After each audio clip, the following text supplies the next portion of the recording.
Battle of the Buttercreams, Part 3, French Buttercream. Doing. It's time for round 3 of this week's Buttercream Battle. And by week, I mean the period from Thursday, November 28th, to Wednesday, December 4th, inclusive. To let you know, the focus of today's topic is French buttercream. Let's look at some crucial details regarding this specific buttercream first. Light yellow in color.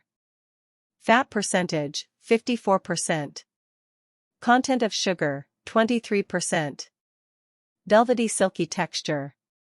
Level of difficulty, normal to hard. Truth be told, I didn't think this buttercream was hard to make at all, and I'm by no means an expert. However, I would caution inexperienced bakers to use caution when creating this buttercream because boiling sugar syrup is involved. It's easy, except for the sugar syrup. And if you're accustomed to preparing caramel, this method should be simple. The 54% fat level of this buttercream is intriguing information. This is a result of the buttery egg yolks that are used to make the buttercream's foundation. It melts pretty easily and doesn't fare well in high temperatures because of its high fat content. Therefore, I highly advise choosing a buttercream with a reduced fat level if you intend to carry frosted cupcakes or a large frosted cake in a scorching hot automobile during the summer. Or am I the only person without a vehicle air conditioner? However, despite having a high fat content, French buttercream doesn't feel greasy. The majority of my tasters, on the other hand, raved about the velvety smoothness of this buttercream and used terms like fluffy, soft, and creamy to describe it.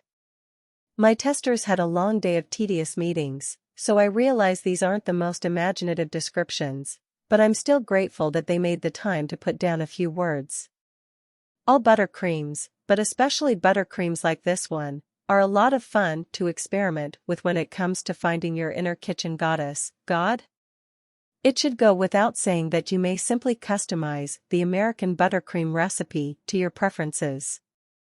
You can simply add a little more vanilla or salt, and you can make it creamier by adding a little more cream if you like it to be a bit sweeter. Remember that my buttercream had very little sugar in it compared to other American buttercreams. This buttercream recipe may seem more difficult to customize to your preferences, but once you know what you're doing, it's really quite simple. Preparing a pâté aux pommes is the first step in making French buttercream. Although it may sound risky, it is just an Italian meringue prepared using egg yolks rather than egg whites. When I was creating this dish, I first contrasted a variety of pâté aux pommes recipes. I've looked at recipes that call for 20 to 33 grams of sugar per yolk.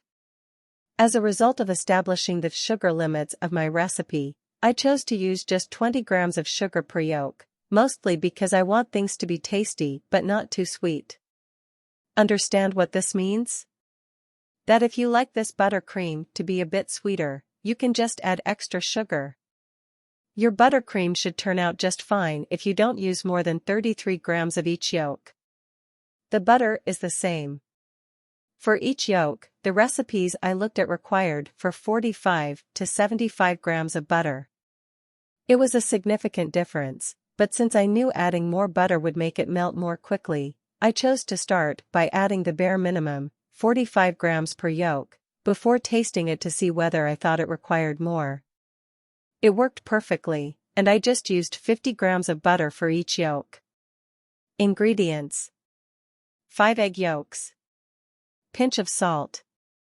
12 cups or 100 g of granulated sugar.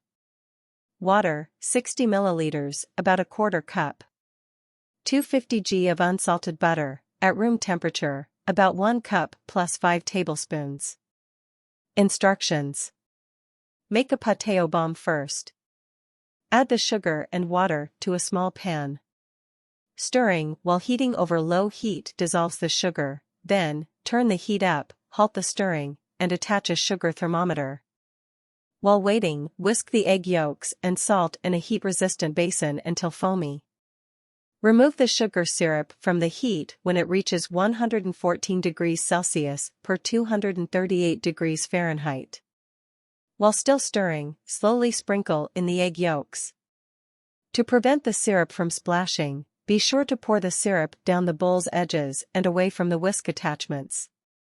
Once all of the syrup has been incorporated, increase the mixer's speed to high and beat the mixture until the pâté au baume has thickened and become lighter in color, as well as cooled to body temperature.